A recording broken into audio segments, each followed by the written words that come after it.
नमस्कार दोस्तों, आज 16 जून है और आज के द हिंदू में क्या पढ़ें और क्यों पढ़ें इसे लेकर हम फिर से हाजिर हैं। जो सबसे पहली न्यूज़ है वो है strong winds batter Gujarat as cyclone makes landfall. Biparjoy की बात की गई है।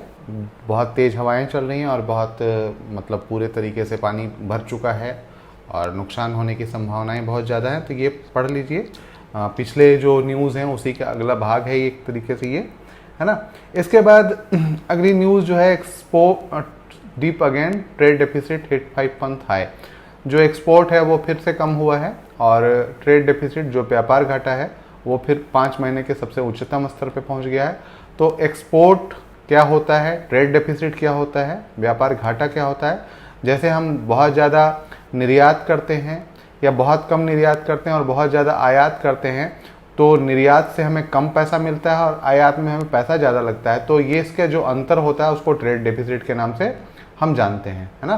क्योंकि हम बाहर से ज़्यादा माल मंगा रहे हैं और बाहर जो विदेशों में हम कम माल भेज रहे हैं। तो जाहिर सी बात है कि जब हम ज़्यादा माल मंगाते हैं तो हमें ज़्यादा पैसा देना पड़ता है, पर हमारी माल की बिक्री जो है वो बाहर ज़्यादा कम होती है तो उससे क्या होता है कि हमें पैसा कम मिलता है। तो इसी को ट्रेड डेफिसिट के नाम से जानते हैं। गुड्स सर्विसेज की बात हो गई, है ना। इसके बाद जो अगली न्यूज़ है वो है पेज नंबर 10 पे,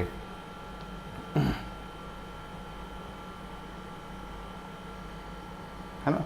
पेज नंबर 10 पे आते हैं। पेज नंबर 10 पे है reflection on artificial intelligence as friend और फो, है ना। जो आर्टिफिशियल इंटेलिजेंस की बात हम कर रहे हैं वो किस प्रकार का रिफ्लेक्शन होगा, वो एक अच्छे तरीके से होगा या बुरे तरीके से होगा, इसी पे पूरी बात की गई है। तो आर्टिफिशियल इंटेलिजेंस के लाभ और हानि की चर्चा यहाँ पे की गई है, तो आप इसे यहाँ से पढ़ सकते हैं। इसके बाद है code red, the push of uniform civil code. Uniform civil code की बात एक चल रही है और इससे फिर से यह कह दिया गया है कि मुसलमान या तो यूनिफॉर्म सिविल कोड मानेंगे या शरिया कानून मानेंगे, ये उन पर निर्भर करता है। और ये धीरे धीरे यूनिफॉर्म सिविल कोड समान नागरिक संहिता लागू करने की बात चल रही है, तो उसी पे बात की गई है, तो आप इसे पढ़ लेंगे। इसके बाद जो अगली न्यूज़ है वो है फिर से jump starting the next phase of US India defence tie. आपको मैंने कहा था कि भारत और अमेरिका जो है डिफेंस के क्षेत्र में आगे बढ़ने को राजी हैं और ये जब मोदी वहाँ जाएंगे 21 जून से उनकी यात्रा है, उसके बाद जो डिफेंस सेक्टर में जो हमारी डील होगी या जो समझौते होंगे उनके बारे में यहाँ पे कुछ चीज़ें, आशंकाएं या जो संभावनाएं हैं उनके बारे में बात की गई है, तो आप इसे पढ़ लेंगे। इसके बाद जो है हमें पढ़ना है अगली जो न्यूज़ वो है कल्चरल शिफ्ट। यहाँ पे भी देख लेंगे UNESCO must act on nation existing री एंट्रिंग ऑन फ्रिवलस ग्राउंड। अभी जो अमेरिका है वो फिर से यूनेस्को में शामिल होना चाह रहा है और इसी पे बात की गई है कि जो बकाया है उसका और जो चीज़ें हैं वो दे के फिर से शामिल होगा, उसी पे बात की गई है, आप इसे देख लें। इसके बाद is Indian railway stretched beyond the capacity. यह भी कहा गया कि भारतीय जो रेल हैं वो उसकी कैपेसिटी से ज़्यादा यात्रियों को ढो रही हैं या फिर बहुत दबाव में है, इसी पे बात की गई है। सच में जो हमारा जनरल डब्बा है वो बहुत ज़्यादा दबाव में रहता है, कभी भी आपको जनरल डब्बा खाली नहीं मिल सकता या इतना भरा हुआ होता है कि किसी भी व्यक्ति को वॉशरूम जाने तक का रास्ता नहीं मिलता। इवन टीटी, कोई भी टीटी इस डब्बे में घुसने की हिम्मत नहीं करता। ये बहुत बड़ी बात है, तो इसी पे एक चर्चा की गई है, आप इसे देखें। क्योंकि उड़ीसा में भी एक एक्सीडेंट हुआ था और इसी पे बालासोर में हुआ था और एक नैतिक वो बन जाता है कि हम इस पे चर्चा करें। ठीक है दोस्तों, अभी तक आपने यदि इस चैनल को सब्सक्राइब नहीं किया है तो प्लीज़ सब्सक्राइब करें और लाइक कमेंट शेयर ज़रूर करें। और आगे चलते हैं फिर कि इसके बाद हम जो हमें पढ़ना है वो है पेज नंबर 11 पे ही। पेज नंबर 11 पे है पेज नंबर 12 पे है is the ranking system of college flawed. जो अभी हम लोगों ने देखा कि एक NIRF जो है नेशनल इंस्टीट्यूशनल रैंकिंग फ्रेमवर्क ने अभी रैंकिंग जारी की थी पूरे IIT की या पूरे एक ओवरऑल उसकी। तो ये क्या रैंकिंग सिस्टम कुछ सपोर्ट करती है या किस तरीके की चीज़ें करती है, उसी पे एक चर्चा की गई है, तो आप इसे पढ़ लेंगे। एक्सप्लेन किया गया है are non communicable diseases increasing in India. जो नॉन कम्युनिकेबल हैं डिजीज़ वो इंक्रीज कर रहे हैं, जैसे मधुमेह, ब्लड प्रेशर, आदि जो नॉन कम्युनिकेबल हैं वो क्या बढ़ रहे हैं, इसी पे एक बात की गई है। तो आप इसे देखेंगे और इस पे मतलब 2-4 लाइन या 10 लाइन के नोट्स बना लेंगे इसको। इसके बाद जो हमें पढ़ना है वो है पेज नंबर 14 पे, इंडिया टू बाय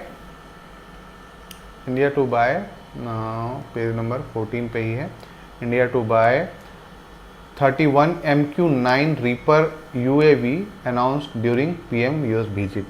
तो US जो ट्रिप करेंगे PM, उसमें MQ-9 रीपर जो ड्रोन है उसको खरीदेंगे, अनमैन्ड एरियल व्हीकल जो हैं उनको खरीदेंगे, और इस पे बात की गई है। तो ये सुरक्षा क्षेत्र में एक बड़ा समझौता होगा, है ना। इसके बाद जो अगली न्यूज़ है वो है BIMSTEC to adopt 2030 Bangkok vision 2030, है ना। तो ये 2030 विजन क्या है, BIMSTEC to adopt Bangkok vision 2030 at next summit. तो आपको यहाँ पे देखना है कि ये जो बैंकॉक विजन है वो है क्या, और इसके बारे में 2-4 लाइन आपको लिख लेना है ना। He said the Bangkok vision would be an overreaching kind of document would given direction of on the organization, है ना। बिम्स्टेक को एक डायरेक्शन मिलेगा और इसको आप पढ़ लेंगे।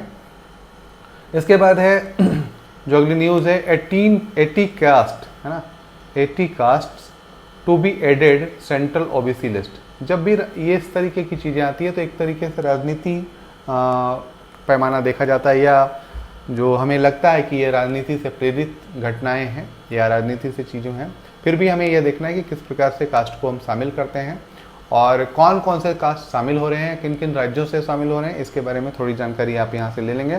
साथ ही साथ NCBC चीफ जो है, NCBC क्या है, national commission of backward class, ये क्या है, इसकी संरचना कैसी है, ये वैधानिक है ना, या विधिक है या ऑटोनॉमस है, किस तरीके की संरचना है ये आपको देखना है, इसके बारे में थोड़ी जानकारी लेनी है और थोड़ा लिख लेना है, ठीक है।